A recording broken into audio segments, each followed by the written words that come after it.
जय श्री राम। भक्तजनों, कल मैंने आपको बताया था कि मैं आपको मंगल दोष परिहार के बारे में बताऊंगा। लग्ने वेच पाताले जामित्रे अष्टमे कुंजे कन्या भर्त विनाशाय भर्ता कन्या विनाशदा। कहते हैं कि 1, 4, 7, 8, 12वें भाव में यदि मंगल होता है तो जातक मांगलिक होता है, और मांगलिक जातक कन्या का विवाह हमेशा मांगलिक जातिका के साथ या जातिका के जातक के साथ करना चाहिए। लेकिन मंगल दोष परिहार भी आपकी कुंडली में दिखाई देता है जो निम्नवत है। बहुत ध्यान से सुनना। बहुत से लोग अपने बच्चों के मंगल दोष से बहुत परेशान हैं। शनि भौमो अथवा कश्चित पापो वा तादृशेद भवेत् तेस्वे भुवनेस्व भौम दोषो विनाश कृता।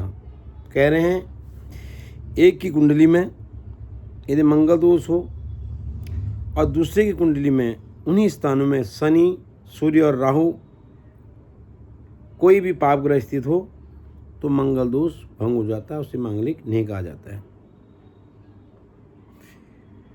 दूसरी स्थिति में अजय लग्ने बेच चापे पाताले वृचके कुजे घूने मृगे कर्काष्टो भूम दोषों ने विद्यते।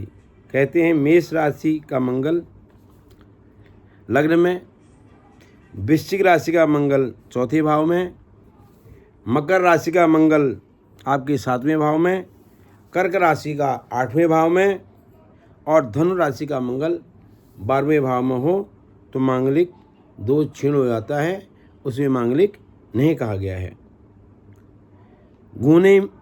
घूने मीने घटे चाष्टे भौम दोषों ने विद्यते। कहते हैं कि मीन राशि का मंगल इस 7वें भाव में हो और कुंभ राशि का मंगल 8वें भाव में हो तो उसे मांगलिक नहीं कहा गया है। न मंगली चंद्र विद्युतीय न मंगली पश्यंत जीवा न मंगली केंद्र गति च राहु न मंगली राहु मंगल योगे। यदि द्वितीय स्थान में शुक्र चंद्रमा का योग, मंगल बृहस्पति द्वारा दृष्ट हो, केंद्रगत राहु हो और केंद्र में राहु मंगल का योग हो तो भौम दोष भंग हो जाता है। तो विभिन्न प्रकार से मंगल आपकी कुंडली में ही कट जाता है। यदि आप किसी अच्छी ज्योतिषी से परामर्श लें, जिन्हें ज्योतिष शास्त्र का ज्ञान हो, वो आपके इस परेशानी को दूर कर सकते हैं। बहुत से लोग इतने परेशान थे कि हमारा बच्चा मांगलिक है। 28, 30, 32 साल के बच्चे मंगल दोष के कारण जो है मांगलिक करके उनकी शादियाँ नहीं हो रही थी। बहुत परेशान परिवार था। यदि जब इन श्लोकों का उन लोगों तक हमने भेजा, उन लोगों का इसका ज्ञान हुआ और उसके बाद जो उनके बच्चों का विवाह बहुत सुखद और अच्छी स्थिति में हुआ और आज उनका घर सजा हुआ है। उनके घर में बच्चे किलकारियाँ मार रहे हैं और एक संपूर्ण परिवार हो रहा है। मांगलिक दोष वाली कन्या का विवाह मांगलिक दोष जातक के साथ ही करना चाहिए, निश्चित है। लेकिन यदि आपने कन्या या जातक दोनों में से कोई भी मांगलिक है और यदि उस दूसरे का ब्राह्मण देवता आपको मांगलिक बता रहे हैं और वो कट रहा है तो मांगलिक नहीं है, तो उनका विवाह करने से भी बहुत बड़ी दुविधा आती है, बहुत बड़ी परेशानियां होती हैं। तो कुंडली मिलाते समय आपको मंगल दोष परिहार क्या कुंडली में हो रहा है ये जानना बहुत ज़रूरी है।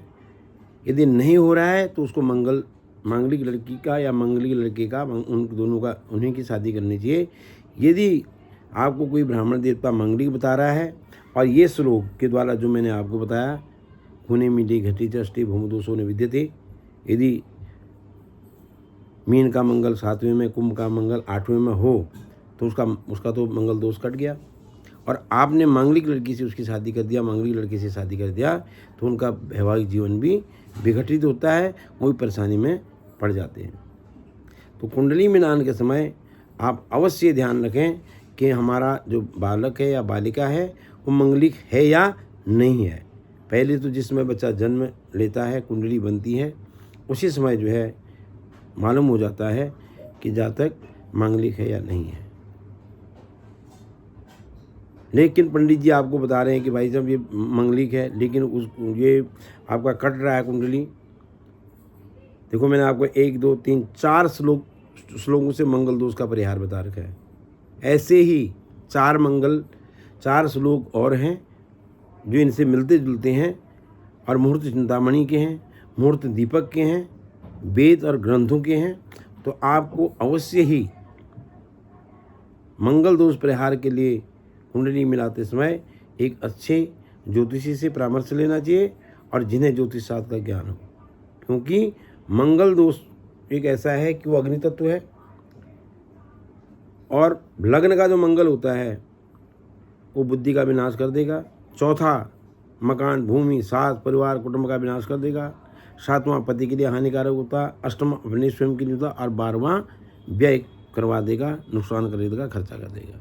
तो कुल मिलाकर के आप बहुत ध्यान से कुंडली मिलाएं।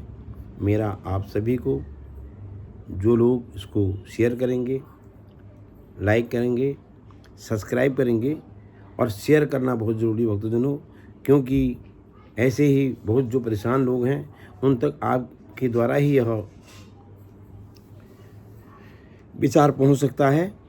और हमने तो आपको सिर्फ इसके बारे में बताना है और इस विचार को आपने पूरे भारत सनातन में फैलाना है, जिससे कि हमारे जितने भी सनातनी लोग परेशान हैं और ज्योतिष शास्त्र के द्वारा परेशान हैं, उन्हें मंगल दोष के बारे में दिक्कत है, तो थोड़ी गहराई से उनको 2-3 बार इसको पढ़ने से आपको स्वयं पता लग जाएगा कि हमारा बच्चा मंगलिक है या नहीं है। बहुत बहुत धन्यवाद, आशीर्वाद और आपको बहुत बहुत शुभकामनाएं। जिनके भी मंगल दोष के कारण यदि विवाह रुका है और यदि आपके बच्चे कुंडली में इस प्रकार का परिहार है और उनकी शादी अच्छी जगह हो जाए, उससे उनको बहुत बहुत शुभकामनाएं। बहुत बहुत धन्यवाद, नमस्कार, आशीर्वाद।